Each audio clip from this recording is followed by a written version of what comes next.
नमस्कार दोस्तों, स्वागत है आपका आपके अपने YouTube channel success point Saidpur में। दोस्तों आज है 29 जुलाई और 29 जुलाई के जितने भी इम्पॉर्टेंट क्वेश्चन हैं आप लोगों के लिए लाया गया है, जो कि प्रतियोगी परीक्षाओं के लिए काफ़ी महत्वपूर्ण हैं।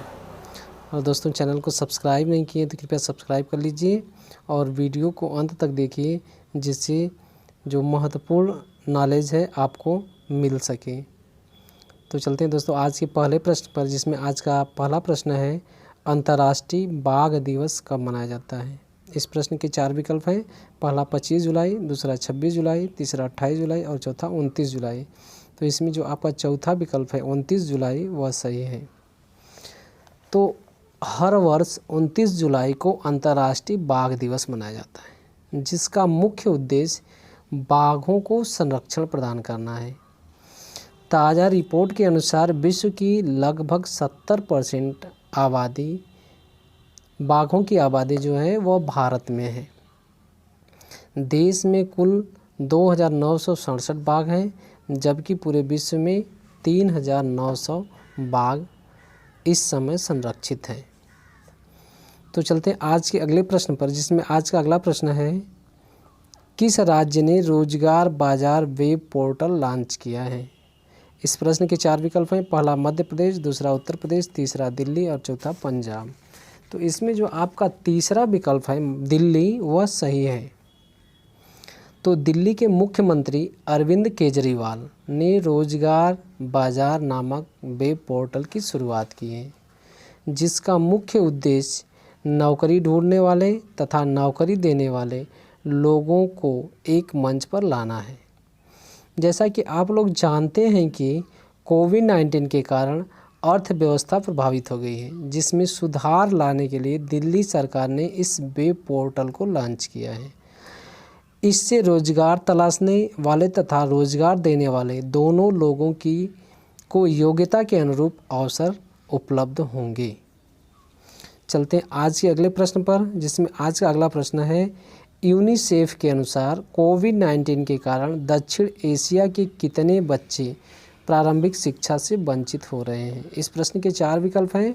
पहला 1.7 करोड़, दूसरा 2.2 करोड़, तीसरा 2.5 करोड़ और चौथा 3.1 करोड़।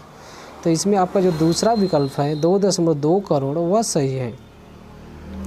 तो यूनिसेफ के बारे में जान लेते हैं। यूनिसेफ को हिंदी में संयुक्त राष्ट्र बाल कोष कहते हैं, जिसका मुख्यालय न्यूयॉर्क में है और इसकी स्थापना 11 दिसंबर 1946 में हुई।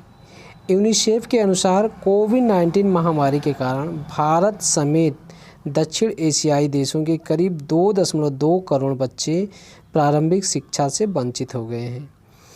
ऐसा कोविड-19 के कारण महत्वपूर्ण पारिवारिक सेवाओं के बंद होने के कारण हुआ है। यूनिसेफ की रिपोर्ट के अनुसार दक्षिण एशिया में भारत, अफ़गानिस्तान, पाकिस्तान, नेपाल, भूटान, मालदीव, श्रीलंका आदि देशों में लगभग 13 करोड़ जनसंख्या भूखमरी के कगार पर जा सकती है। अब चलते हैं आज के अगले प्रश्न पर, जिसमें आज का अगला प्रश्न है, भारत ने किस देश को 10 ब्रॉडगेज इंजन देने का फैसला किया है। इस प्रश्न के 4 विकल्प हैं। पहला पाकिस्तान, दूसरा चीन, तीसरा अमेरिका, चौथा बांग्लादेश। तो इसमें आपका जो चौथा विकल्प है बांग्लादेश वह सही है। तो भारत अपने पड़ोसी देश बांग्लादेश को पिछले कई वर्षों से सड़क, रेल, बंदरगाह के लिए अनेकों परियोजनाओं में मदद कर रहा है और हाल ही में भारत ने 3300 हॉर्स पावर वाले WDM-3D लोको इंजन को देने की घोषणा की है, जिसकी उम्र यानी कि इंजन की जो उम्र है 28 वर्ष या उससे अधिक है। चलते हैं आज के अगले प्रश्न पर, जिसमें आज का अगला प्रश्न है, भारत सरकार कैबिनेट से मंजूर कितने सरकारी कंपनियों को हिस्सा बेचेगी। इस प्रश्न के 4 विकल्प हैं। पहला 22, दूसरा 23, तीसरा 27 और चौथा 31। तो इसमें आपका जो दूसरा विकल्प है 23 वह सही है।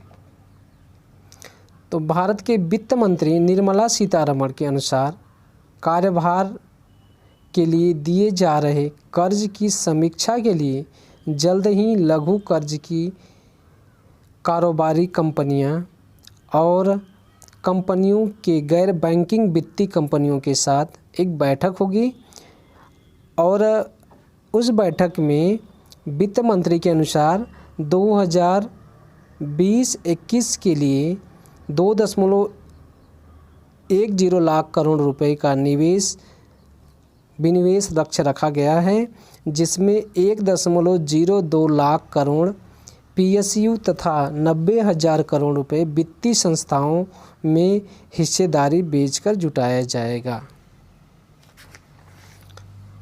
दोस्तों, अगर चैनल को सब्सक्राइब नहीं किए तो कृपया सब्सक्राइब कर लीजिए और दोस्तों में शेयर अवश्य कीजिए।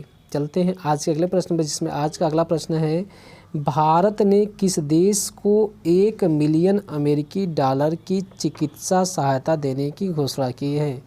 इस प्रश्न के 4 विकल्प हैं। पहला वेस्ट इंडीज़, दूसरा उत्तर कोरिया, तीसरा जो दक्षिण कोरिया और चौथा पाकिस्तान। तो इसमें आपका जो दूसरा विकल्प है उत्तर कोरिया वो सही है।